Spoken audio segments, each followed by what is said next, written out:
मन्नत जो अपनी जान देने की सोच लेती है तो वो घर छोड़ के भी चली जाती है, लेकिन जो तमाशा क्रिएट होता है इसके आ जाने के बाद में यहाँ अब अनु भी आती है जो इसका सपोर्ट करती है। वाकई में ये सारी स्टोरी और ज्यादा ही मजेदार हो जाती है। तो बात करें एपिसोड की स्टार्टिंग की, तो एपिसोड की स्टार्टिंग इसके घर से होते हैं। गृह प्रवेश होना है, घर के जितने भी लोग होते हैं ना वो सभी लोगों ने मदद किया होता है, तो यहाँ गृह प्रवेश होता है। लेकिन जैसे ही अंदर आती है उसे बहुत अजीब लगता है, वो जीत को याद करने लगती है और इस चीज का उसे बहुत बुरा लग रहा होता है और वो घर के बाहर चली जाती है, जाकर के वहां रोती है और अंदर नहीं आती है। धीरे धीरे रात हो जाती है और ये रात तक ही बाहर ही होती है। खैर घर के कुछ औरतें होती हैं जो इसकी बहन है, वो जाकर के इसको अंदर लेकर के आती है, लेकिन तब तक तो अनु चली आती है और यहाँ पे ये अनु मतलब अनाथ है और इससे कहीं ना कहीं अडॉप्ट किया है। बाकी लोगों ने, सब घर के जो लोग हैं इसे बहुत मानते हैं और ये कहीं ना कहीं कैरेक्टर बहुत अजीब होती है, मतलब बहुत ही ज्यादा ड्रामा करने वाली, जो कहीं ना कहीं मुंह पे तो सबकी बहुत अच्छी बनती है, उन लोगों का सपोर्ट बोलती है, लेकिन कहीं ये इनडायरेक्टली मन्नत को भी सपोर्ट करने लगती है और वो बताना चाहती है कि देखो जो चीजें हुई है इसमें इसके दोस्त नहीं है और बाकी में प्रॉब्लम्स तो क्रिएट यहीं से होता है ना।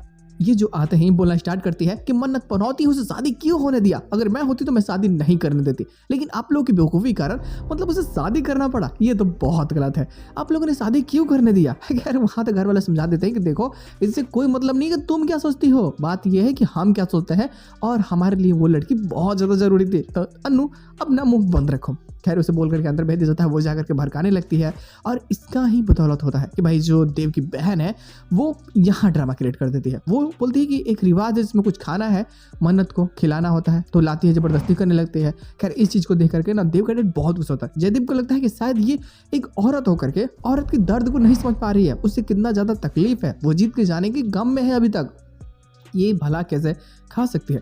तो यहाँ बहुत गुस्सा करता है, वो सारी चीज़ों को फेंक देता है और साफ बोलता है कि मन्नत को लेकर के कमरे में जाओ और यहाँ पे बहुत अच्छी खासी डांट लगाता है अपनी बेटी को भी। खैर उसे भी समझ में आ जाता है कि इस घर में अब इसके चलने वाली है नहीं, ये जो यहाँ पैर जमा करके बैठी हुई है इस चीज़ का तो अब खेल खत्म होने वाला है। लेकिन अब दिक्कत यहाँ से स्टार्ट होती है। जैसे मन्नत घर जाते हैं उसे बहुत बुरा लगता है, वो कहीं ना कहीं जीत को ही याद करती है। अपने रूम में जब गई होती है तो उसे बहुत बुरा लग रहा होता है। इधर देव भी परेशान होता है कि कहीं मैंने गलत डिसीजन तो नहीं ले लिया ना, वो शादी करके शायद मुझे शादी नहीं करना चाहिए था, मैंने शादी क्यों किया।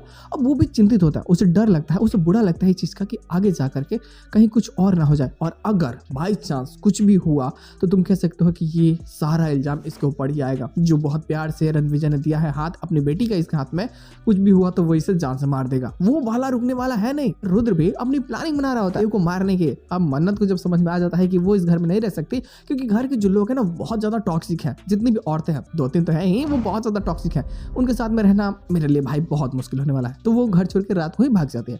अब देव इसको खोजने के लिए जाता है। देखो वो अपनी जान देना चाहती, वो नहीं चाहती कि वो जिए, वो कहीं ना कहीं सोचती है कि मैं अगर मर जाऊंगी तो मैं जीत के पास चले जाऊंगे, तो बस इस चीज के लिए वो ऐसा कार्य करती है और यहाँ वो किसी की बातों को नहीं सुनती और रात में घर से भाग जाती है। देव भी जाता है उसे खोजने के लिए, हालांकि उसे भी चीज चोट भी लगेंगे और कैसे भी खोज करके लेकर के आएगा घर पे। लेकिन यहाँ से जो स्टोरी है ना वो पूरी तरीके से चेंज होने लगती है, जो सच में काफी मजेदार हो जाती है। हालांकि इसके साथ में एपिसोड की एंडिंग करते जाते हैं। अब देखो पुण्यतिथि जब होता है जीत का, तो यहाँ पे उसकी माँ बोलती है ठीक है मैं तुझे माफ तो कर दूंगी, लेकिन उसके लिए एक कार्य करना होगा।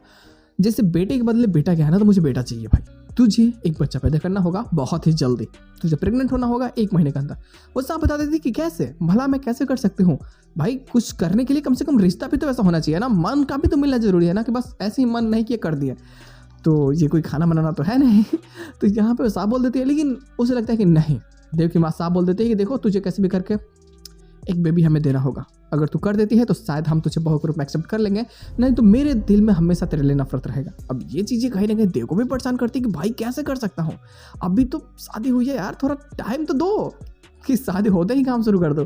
खैर बेचारा बहुत ज़्यादा परेशान होता है, लेकिन वो भी कर क्या सकता है, वो इन लोगों की बातों में ही फंस जाता है और ये लूफल सी कहीं होती है जो आगे जाकर के बहुत ज़्यादा इंटरेस्टिंग होगी और काफ़ी मज़ेदार भी।